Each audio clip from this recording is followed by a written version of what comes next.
오늘 말씀의 제목은 모든 의의를 이루는 것이라고 하는 제목입니다.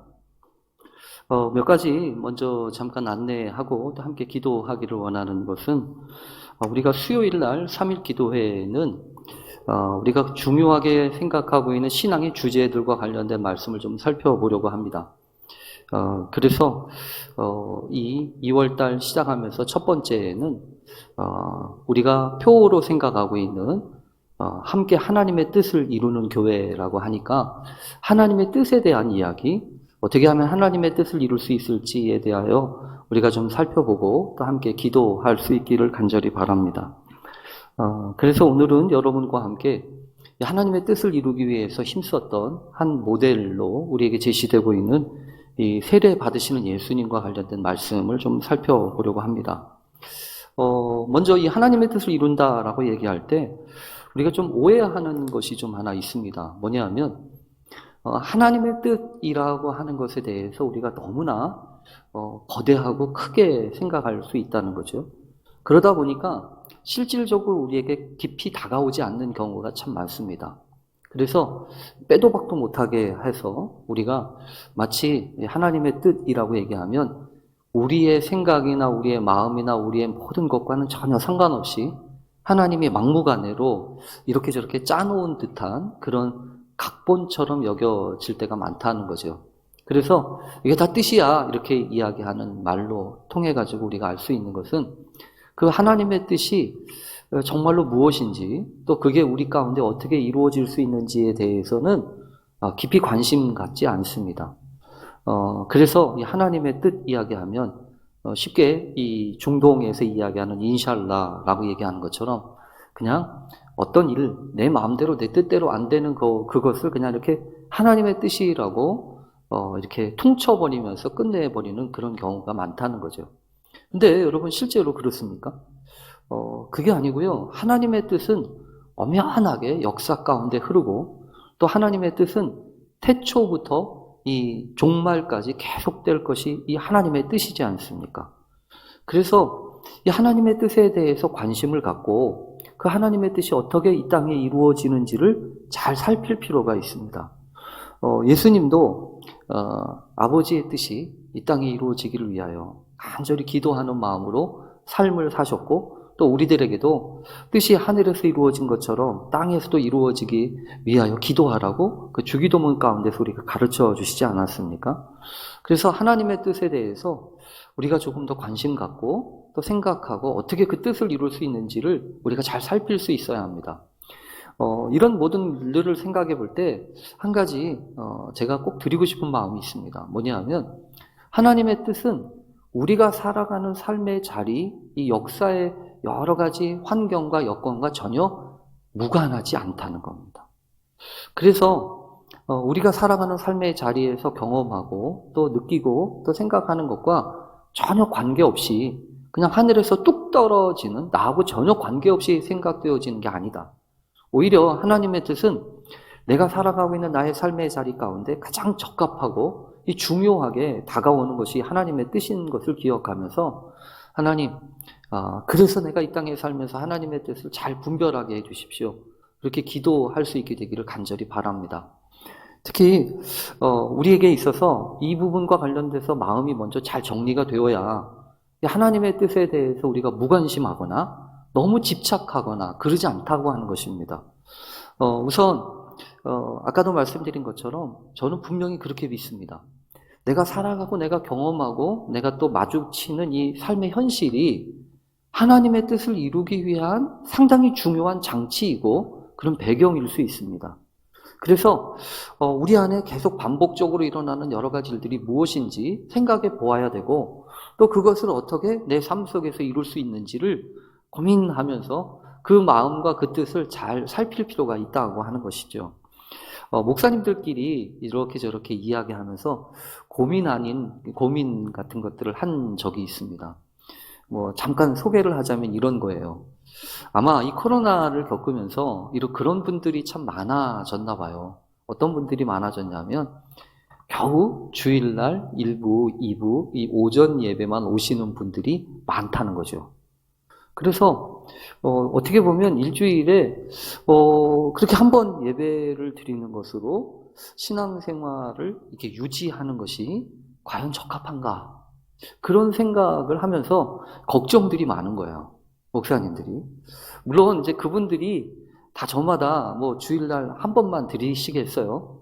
뭐 이렇게 저렇게 기회가 되거나 또 요즘에는 이제 온라인이나 유튜브나 이런 것들이 있으니까 예배 자리나 또 요즘 우리가 계속해서 강조하고 있는 것처럼 이렇게 말씀 큐티나 이런 것들을 하면서 하나님의 말씀을 계속해서 접하고 또 하나님의 말씀에 공급이 있는 경우는 뭐 다른 얘기죠. 근데 일반적으로 생각할 때 그렇지 못한 경우들이 참 많지 않습니까? 또 더군다나 이제 예배를 드려야 하다 보니까 이 목회자는 목회자 나름대로 이제 처음에는 그런데 이제 1년 차, 2년 차, 3년 차 지나가니까 스트레스가 있어지는 거예요. 어떤 스트레스가 있어지냐면 흥이 안 난다는 거죠. 힘이 안 나고 흥이 안 나요.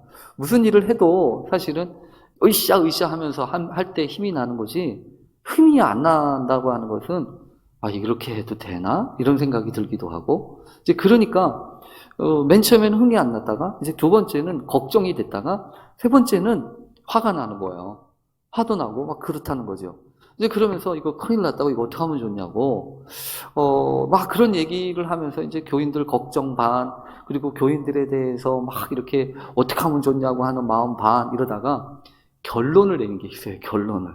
어떤 결론을 내렸냐면 그래 우리가 지금 오늘 우리에게 주어진 이 상황에서 목회자들이 해야 할 하나님이 허락하신 사명이 뭐냐 이거예요.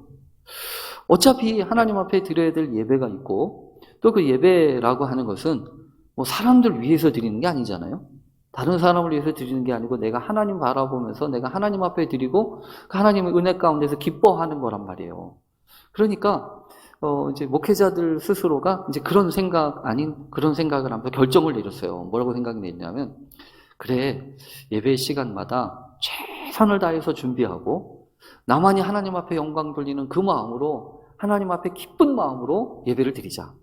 그래서 그 예배 시간에 참여하는 사람이 있으면 그 사람이 복인 거고, 그 사람은 그 사람의 복인 거고, 그 예배를 준비하면서 누릴 수 있는 복은 또 목회자의 복인 거고, 그러니까 사람들이 오건 안 오건 간에 관계없이 하나님 앞에 드리는 예배니까 하나님만 바라보고 신실하게 예배의 자리를 지켜가면서 하나님 앞에 나아가는 것이 목회자들이 할 일이 아닌가? 이제 그런 생각을 하게 됐어요. 이제 그런 마음을 먹자고 다들 다독거리면서 이제 얘기를 하다 보니까 신기한 일이 하나 벌어졌어요. 뭐냐면 그 이전까지만 해도 이렇게 저렇게 신경 쓰이는 게 많았거든요. 근데 이 두 번째 이제 그런 일이 있고 난 다음에 신경 쓰는 일이 적어져요. 그렇지. 어떤 상황이 됐던 하나님이 기뻐하시는 예배, 하나님 앞에 나아가서 드리는 예배로 하나님 앞에 나아가면 되지. 그게 내 몫이지. 그게 내가 될 사명이고 나를 향하신 하나님의 뜻인 거지. 그렇게 마음을 먹다 보니까 마음 가운데서 이런저런 자유케 되는 마음들이 자꾸만 생기더라고요. 그래서 여러분들께도 좀 권합니다. 왜 이래? 뭐 이런 생각, 또 이 교회는 이상해? 이런 생각을 하지 마시길 바랍니다. 내가 하나님 앞에 바로 서면요, 다른 문제들은 다 넘어갈 수 있어요. 그래서 어쨌든 이 마지막 시대 하나님과 나만의 관계 가운데서 하나님의 뜻이 어떻게 이루어질지, 하나님 나를 향하신 하나님의 뜻, 또 하나님이 허락하시고 계획하신 그 뜻을 이루는 삶이 되게 해 주십시오. 그것을 위해서 기도하고 관심 갖고 마음 들여서 하나님 앞에 나아가는 우리들 모두가 될 수 있기를 간절히 바랍니다. 그러다 보니까 점점 중요해지는 게 있어요. 그게 뭐냐 하면 시시때때로 하나님의 말씀을 읽고 묵상하고 하나님과 사귀는 거예요. 하나님의 음성 듣는 거예요. 오늘도 하나님의 음성 듣고 또 하나님의 말씀 따라서 순종하면서 그분의 뜻을 이루어가는 우리 모두 되실 수 있기를 간절히 축원합니다. 여러분, 오늘 성경은 예수님이 공생애를 시작하셨던 그 첫 번째 상황입니다. 예수님이 본격적으로 이제 이 공생애를 시작하셨을 때 그 하셨던 첫 번째가 바로 오늘 이 사건입니다. 그래서 여러분, 성경에 보면 놀랍게도 이때에 이렇게 시작하잖아요. 이때에라고 얘기하는 것은 지금까지 되어졌던 모든 삶의 시간들이 다 어우러지고 이제 무르익어서 하나님이 역사하시는 그 하나님의 때에 맞추어서 당신의 뜻을 이루시기 위하여 이제 시작하는 거예요. 이제 시작하는데 여러분 놀랍게도 그 일의 시작은 무엇이었냐면 예수님이 갈릴리에서부터 요단강까지 가서 요한에게 세례를 받는 것이었습니다. 요한한테 세례를 받으러 예수님이 이 갈릴리에서부터 요단까지 가셨다는 얘기죠. 아마도 그 당시에 이런 일들이 있었던 게 분명합니다. 이 세례 요한이 요단강에서 세례를 주면서 예수님의 길을 준비했다고 하는 이야기는 우리가 잘 알고 있지 않습니까? 언제 오실지 몰라요. 언제 그분이 오실지 모르지만 이 세례 요한은 세례를 주면서 이 독사의 자식들아, 도끼가 나무 뿌리에 놓였으니 너희들이 회개하고 자복하고 하나님 나라로 하나님의 말씀을 들어라라고 얘기하면서 그 백성들을 일깨우지 않았습니까? 근데 그 회개의 세례 또 이 하나님 앞에 드렸던 그 세례 요한의 메시지가 버젓이 살아있었던 그때에 저벅저벅 그 세례 요한을 향하여서 나아가고 있었던 분이 예수님이시라는 거야. 그러면서 예수님이 왜 나가셨습니까? 세례를 받으시려고. 세례를 받으려고 이 세례 요한한테 갔다는 얘기죠. 근데 여러분 이거는 상당히 중요한 질문을 하나 우리에게 갖게 합니다. 우리에게 이 신학적인 질문이라고 얘기하는데요. 보통 왜 그러냐 하면 이런 질문이 된다는 거죠. 이 세례 요한이 주었던 세례는 어떤 세례입니까? 보통 세례라고 하는 것은 이 세 가지 중요한 뜻이 있습니다. 뭐냐 하면 물속에 푹 잠긴다라고 하는 뜻이 첫 번째고요. 두 번째는 물로서 씻는다라고 하는 뜻입니다.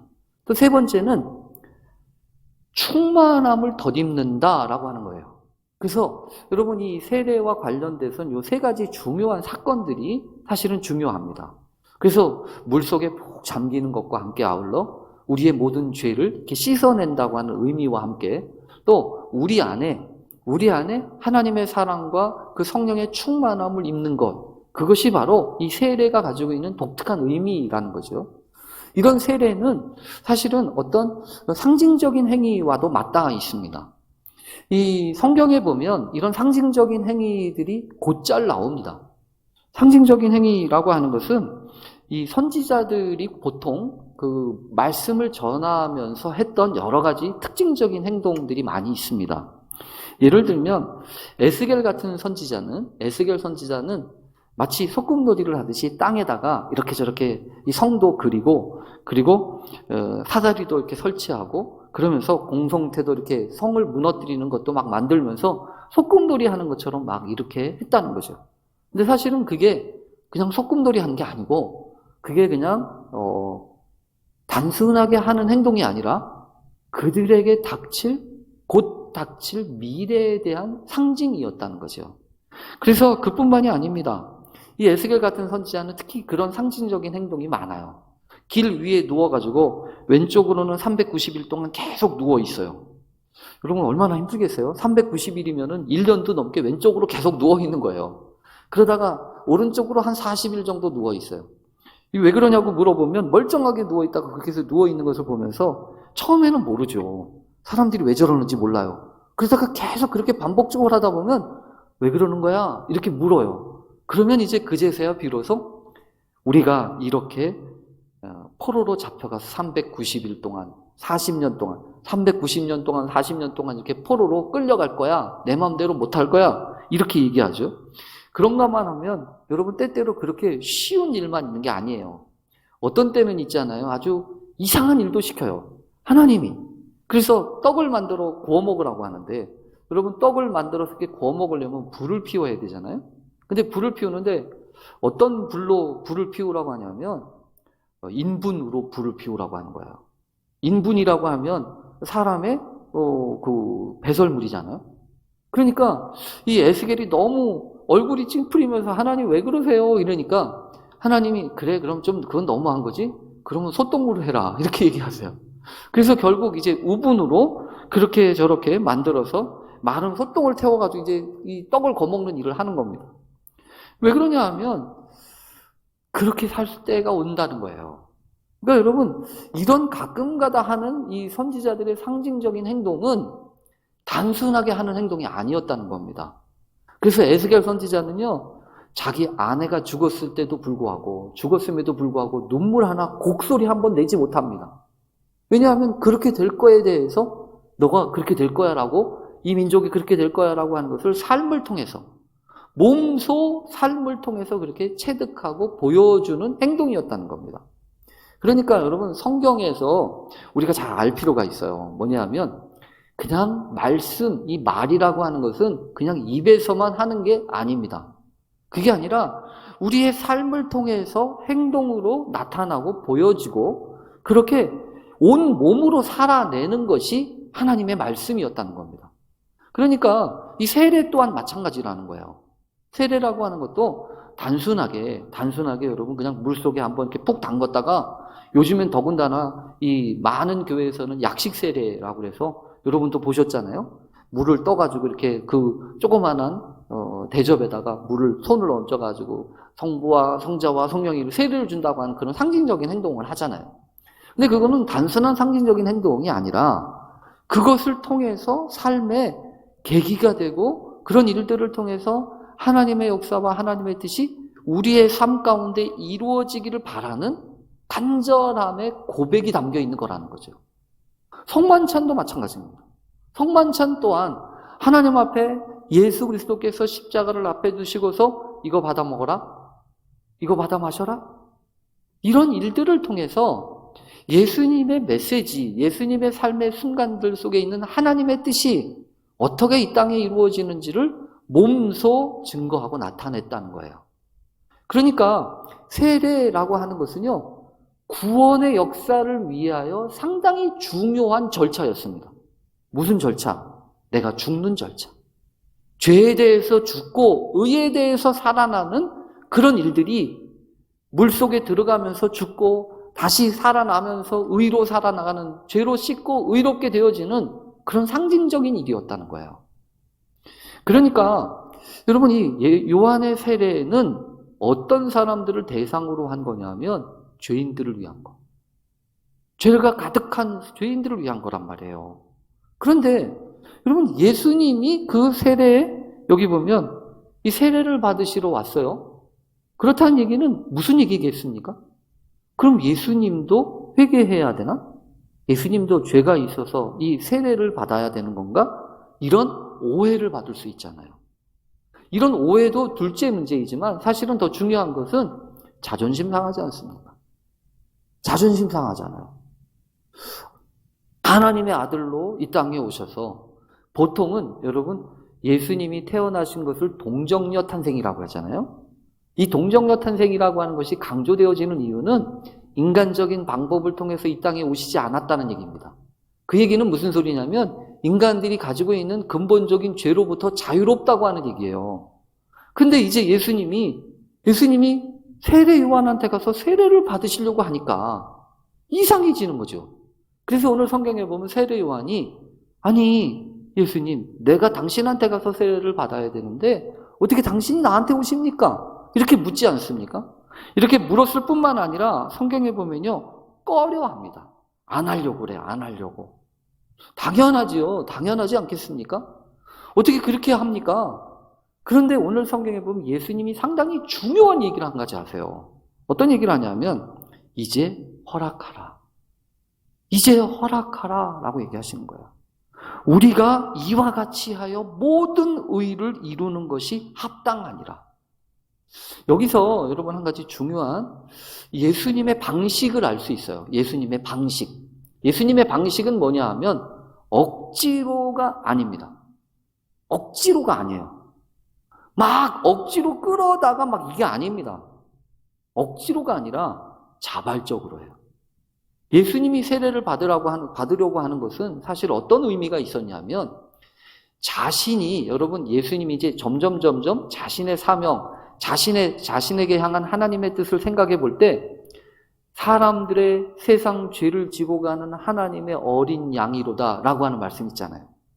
그래서 세례 요한이 예수님을 보고 난 다음에 보라, 세상 죄를 지고 가는 하나님의 어린 양이로다 이렇게 말한 적이 있잖아요.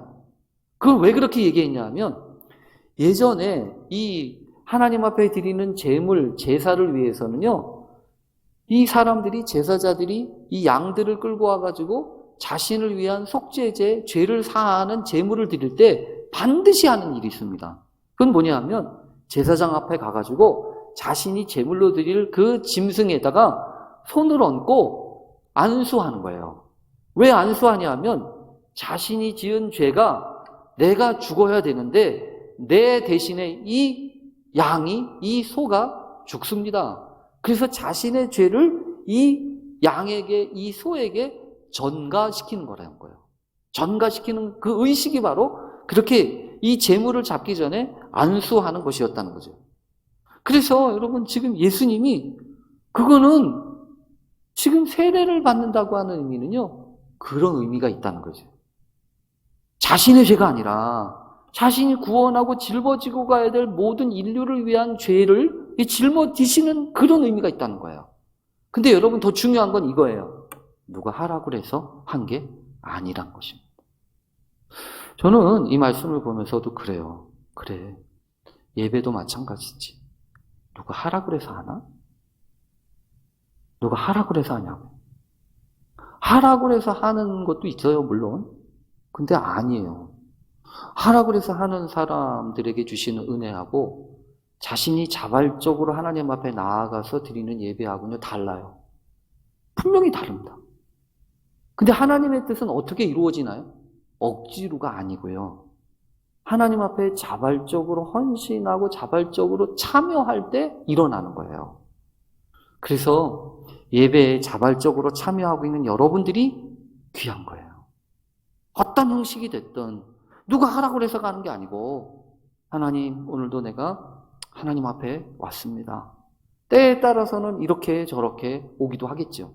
그러나 그 마음 가운데 하나님이 허락하신 은총을 따라 하나님 앞에 나아가 하나님 앞에 기도하고 간구한다고 하는 것은 상당히 중요한 하나님의 뜻을 이루는 길이 될 수 있습니다. 그래서 오늘 성경을 보면서 우리가 그렇게 하면서 해야 될 일이 있다는 거죠. 뭐냐 하면 여러분 오늘 성경에 보면 이거예요. 어떻게 내가 당신한테 가야 되는데 당신이 나한테 오십니까? 이걸 뭐라고 그러죠? 자기 생각이에요. 자기 기준이에요. 우리가 예배를 드린다고 하는 것, 하나님의 뜻에 나아간다고 하는 것은 철저하게 어떤 뜻을 전제하냐면 내 뜻을 내려놓는 것. 내 기준과 내 방법과 내 생각을 내려놓는다고 하는 거예요. 그래서 왜 그렇습니까? 그래야 하나님의 뜻이 이루어지죠. 그래서 오늘 성경에 보면 이와 같이 하여 모든 의의를, 특히 오늘 성경을 보면서 여러분 성경의 말씀 한마디 한마디가 의미가 있다고 하는 건 요것 때문에 그래요. 우리가 모든 의의를 이룬답니다. 여러분 이 표현은 쉽지 않은 거예요. 왜 그러냐면 의의가 있는데 의의가 일부분의 의의가 있어요. 세상에는요 그런 일들도 많아요. 어떤 거는 100% 나쁜 것만이 아닙니다. 그 중에 뭐 10%, 20%는 옳은 게 있어요. 그러면 이건 부분적인 의잖아요. 부분적인 의. 근데 지금 하나님의 뜻은 어디에 관심이 있냐면 모든 의에 있다고요. 어떤 일부분만 맞는 의가 아니고 일부분간에게만 옳다고 생각되고 그것에만 합당하게 생각되어지는 걸 뭐라고 하냐면 그걸 자기의라고 합니다. 그게 자기의예요. 자기가 생각할 때는 옳은 거예요. 근데 하나님이 보시기엔 옳지 않은 겁니다. 그런 것들이 자기의예요. 그런데 성경에 보면 우리가 이렇게 해서 예수님이 뭐라고 하셨죠? 모든 의를 이루게 합당하다고 얘기하시잖아요. 그러니까 예수님이 이 말씀을 통해서 우리에게 주시는 것은요, 부분적인 의를 추구하지 말라는 겁니다. 나는 옳은데 뭐 이렇게 생각하면서 이렇게 얘기하지 말고 하나님의 뜻 온전하신 의를 구하라는 거예요. 근데 그 온전하신 의 어떻게 이룰 수 있을까요? 자신을 주장하고 자신의 의지와 자신의 생각을 따라서 하는 일이 아니라 겸손하게 하나님 앞에 자신을 내어놓고 그리고 공감하면서 하나님의 일하심과 역사하심을 따라 일하시는 하나님의 은총을 하나님 그 은혜를 자신의 것으로 인정하고 받아들이면서 나아가라는 거 아니겠어요? 그래서 여기 허락하라라고 하시는 말씀이 중요합니다. 허락하라. 허락하라라고 하는 것은 여러분 다른 게 아닙니다. 허락하라고 하는 것은 여러분 이거죠. 그 말 자체는 뭐냐면 아피에이미라고 하는 단어인데요. 그건 뭐냐면 내보내다, 내버려 두다, 때로는 보내다, 가게 하다 이런 뜻이에요. 그러니까 무슨 소리냐면 이 허락하라라고 하는 뜻은 철저하게 어떤 때 가능한 거냐면 자신의 의지가 꺾일 때입니다. 자신의 생각과 자신의 의지, 자신이 무언가를 하려고 하는 주도권 이런 것들을 내려놓을 때 그래요. 그래서 이 허락하라라고 하는 말씀 가운데는 여러분 그런 겁니다. 더 이상 주장하지 마라 이거예요. 더 이상 네 생각 주장하지 말고 더 이상 네 고집 피우지 말라는 겁니다. 그래서 하나님의 일하심 앞에서 허락하라. 그것을 감당하고 그것을 그렇게 되도록 내버려 두고 때로는 내버려 두라고 하는 표현까지 있어요. 그래서 여러분 잘 보면서 그런 생각이 들었어요. 아, 그렇구나. 하나님의 뜻을 이 땅에 이루기 위해서는 허락하는 마음이 있어야 되는 거예요. 허락한다라고 얘기하는 것은 여러분 다분히 그렇습니다. 내 생각과는 맞지 않아요. 내가 하는 선호도나 내가 하는 의지하고는 맞지 않는다고. 그런데 감당하라는 거예요. 그거 허락하라는 거예요. 그러면서 여러분 그래서 우리가 그런 생각이 들어요. 뭐냐면 할 수 있다고 모든 거 다 하면 안 됩니다. 할 수 있다고 모든 거 다 하는 거 아니에요. 그리고 하고 싶다고 아무 때나 하는 것도 아닙니다.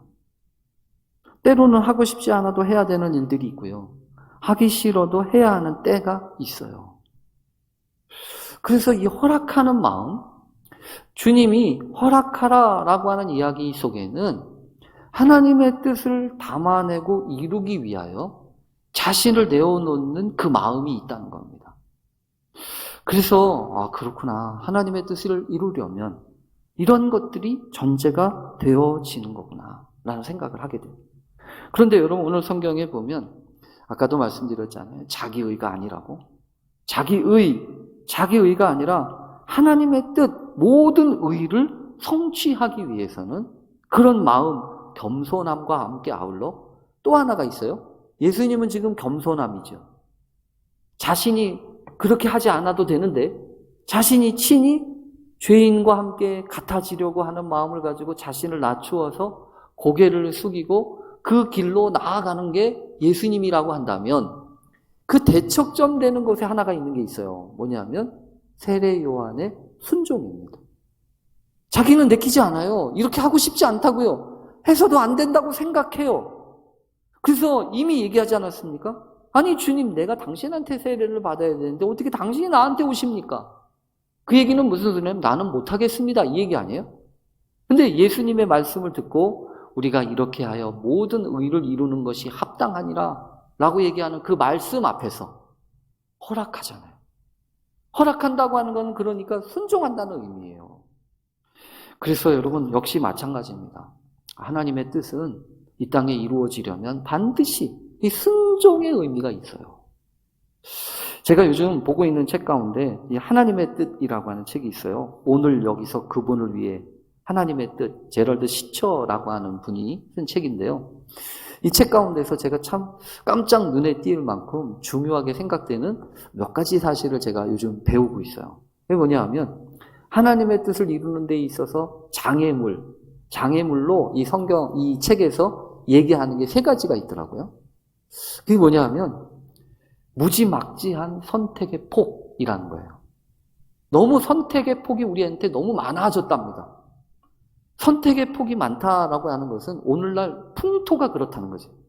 우리는 자유와 관련된 부분들, 그래서 선택할 수 있는 자유를 상당히 중요하게 생각해서 스스로에게도 뿐만 아니라 다른 사람들한테까지 그렇게 선택할 수 있는 폭을 많이 준대요. 그렇게 하면서 하나님의 뜻이 이루어지기를 구한다는 거죠. 근데 그거는 난센스랍니다. 왜냐하면 무한대로 펼쳐져 있는 선택의 그 폭을 앞에 두고서 행복할 수 있는 사람은 없답니다. 오히려 주저하고 염려하고 걱정하고 근심하고 그렇다는 거죠.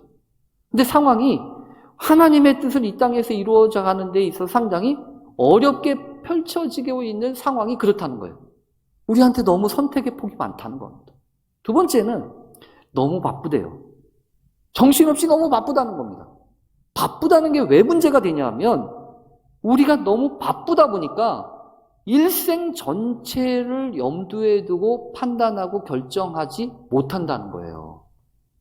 자꾸만 눈앞에 뭐가 다가오고 이때만 급하게 생각하니까 조급하게 판단하고 조급하게 결정한다는 거죠. 그래서 하나님의 뜻은 우리의 삶 전체를 향하신 하나님의 뜻이지 그 일부분과 관련된 것이 하나님의 뜻이 아니잖아요. 그래서 하나님의 뜻을 읽고 하나님의 뜻을 묵상하고 그 뜻에 순종하기가 어렵게 되어지는 것 중에 한 가지가 너무 정신없이 바쁜 삶이래요. 세 번째가 있더라고요. 세 번째는 뭐냐면 우리들 자신을 전체를 알고 우리를 위해서 기도하고 관계해서 조언해 줄 만한 사람이 없는 공동체와는 분열된 아주 독립적인 고립된 삶을 살게 되고 있는 것이 우리의 문제라는 거예요. 많이 알지요, 알기는. 교회에서 많이 알기도 하고요. 사회에서도 많이 알아요. 그런데 실제로 얼마나 많이 알고 있냐? 그럼 그렇게 많이 몰라요. 겉모습만 알 뿐이지. 그래서 실제로 중요한 순간에는 전혀 도움이 안 돼요. 그래서 실제로 이 책에서 하나님의 뜻을 이루기 위해선 요 세 가지를 잘 이겨야 된다는 거예요.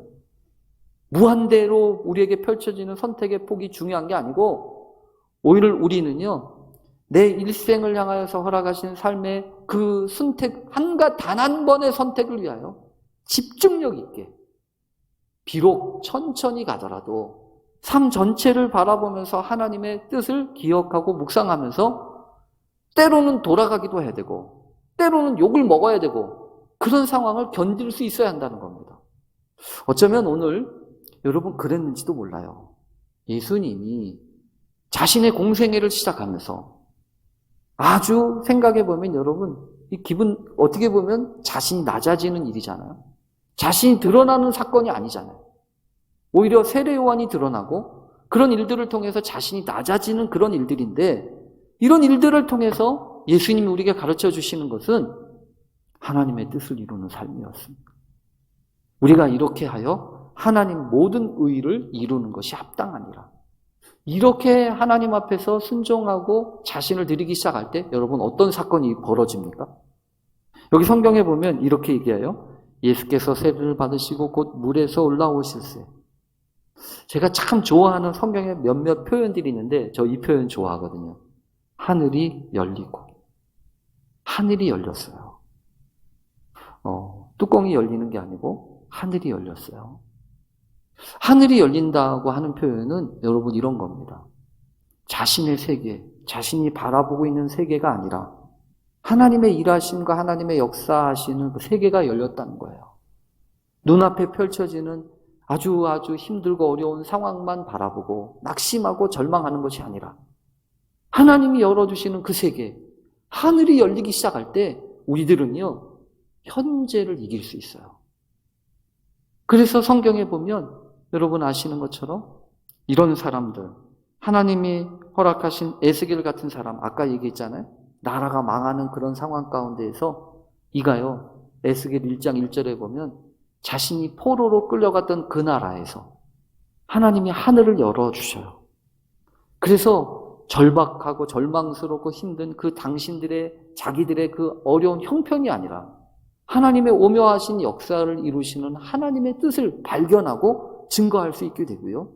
그리고 돌팔매질을 당하여서 피투성이가 되면서 죽어가던 그 스데반도 성경에 보면 뭐라고 되어 있냐면 하늘이 열리고 인자가 하나님 보좌 우편에 서신 것을 보노라 이런 말씀이 있잖아요. 하늘이 열렸다는 거죠. 그리고 세례 요한 또한 이 세례 요한 비슷한 요한이라고 하는 사람도 계시록에 보면 하늘이 열렸다고 하는 표현들을 많이 써요. 그게 무슨 소리입니까? 극한 환난과 고난 속에서도 하늘이 열린 사람은요, 넉넉히 이겨내고 감당한다는 거예요. 예수님도 그랬다는 거죠. 앞으로 펼쳐질 그 수많은 고난과 시련과 아픔의 길을 그 시작하는 그 주님께 주님 오늘 성경에 보면 세례를 받고 올라오셨을 때 하늘이 열렸대요.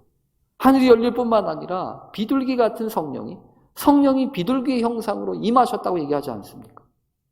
하나님의 뜻은요, 그래서 그냥 내 힘으로 내 생각으로 하는 게 아닙니다. 시마다 때마다 하나님이 부어주시는 그 성령의 충만함으로 감당할 수 있는 거예요. 그래서 오늘 성경 마지막은 이렇습니다. 소리가 있어 말씀하시되 이는 내 사랑하는 아들이요 내 기뻐하는 자라. 이미 여러분 그러잖아요. 이미 시작하기도 전에. 이것은 그래서 성경을 연구하는 학자들이 많이 얘기합니다. 예수님의 정체성은 여기서부터 시작됐다고 얘기해요. 내가 누구인가? 내가 어떤 사람인가? 성경에 보면 내 사랑하는 아들이었고 내 기뻐하는 자라는 거예요. 여러분 우리가 이 땅에 살면서 그런 경우 많지요. 자신의 정체성, 자신의 존재감을 확인하기 위해서 다른 사람을 짓밟아요. 다른 사람을 비방하고 다른 사람을 끌어내려야 자기가 올라간다고 생각해요. 여러분 그게 세상 아니에요? 그런데 하나님의 나라, 하나님의 역사는 그렇지 않다는 겁니다. 남을 끌어내려서가 아니라 내가 비록 낮아지는 곳에 간다고 할지라도 내 사랑하는 아들이요 내 기뻐하는 자라고 하는 하나님의 음성을 들을 수 있을 때 그는요 상황과 관계없이 여건과 관계없이 하나님의 거룩한 정체성을 갖게 되는 거예요. 여러분 그런 걸 뭐라고 하는지 아십니까? 격이라고 하는 거예요. 격이에요. 여러분 남을 끌어내려서 그 자리에 그곳에 올라가는 것이 격이 아니라 남한과는 관계없이 누가 지켜줘서 지켜주는 것이라고 하면 그건 격이 아니에요. 품격, 그 격은요 어느 누구도 손댈 수 없는 하나님 앞에서 보장된 삶으로 우리에게 허락되신 그 은총인 줄로 믿습니다. 그것을 채워가는 것이 여러분 묵상이에요. 다른 사람의 음성에 귀 기울이고 세상의 소리에 우리가 바라보는 것이 아니라 하나님의 음성에 귀 기울이고 하나님의 뜻에 순종하기 위해서 내가 하나님의 말씀을 묵상하고 나아가는 것, 그것이 오늘 우리가 해야 되는 일이다. 그래서 우리가 이와 같이 하여 모든 의를 이루는 것이 합당하니라 하신 말씀이 우리의 삶 가운데 이루어지는 놀라운 역사가 있게 되기를 간절히 축원합니다. 우리 시간 같이 함께 기도하겠습니다. 하나님 아버지, 공생애를 시작하며 세례 요한에게 세례를 받으셨던 주님의 마음을 읽습니다. 당연히 내가 당신한테 세례를 받아야 할 터인데 어떻게 당신이 내게로 오십니까? 이렇게 요한은 말렸지만 주님은 이제 허락하라 우리가 이와 같이 하여 모든 의를 이루는 것이 합당하니라 말씀하시며 하나님의 은혜로 이 일들을 감당하셨던 것을 기억합니다. 오늘도 우리에게 이 겸손함을 주시옵소서. 또 오늘도 우리에게 이 순종함을 가르쳐 주시옵소서. 그리하여 우리의 모든 삶을 통하여 하나님의 뜻, 모든 의를 이루어갈 수 있도록 주여 역사하여 주시옵소서. 하루가 다르게 다가오는 이 세상의 거친 일들과 빠름으로 계속되고 있는 이 세상의 속도에 밀려 넘어가지 않게 하시고 외롭게 혼자서만 고립된 채로 내동댕이 쳐 있는 인생이 아니라 하나님의 말씀으로 함께 하시며 도우시고 역사하시는 성령의 인도함을 따라 믿음의 공동체에서 귀하고 아름다운 교제를 통하여 우리가 이와 같이 하여 하나님의 뜻을 이루는 것이 합당하니라 귀한 말씀을 이루어가는 우리 모든 성도들이 되게 해 주시옵소서. 감사함을 드리며 예수님의 이름으로 기도합니다. 아멘.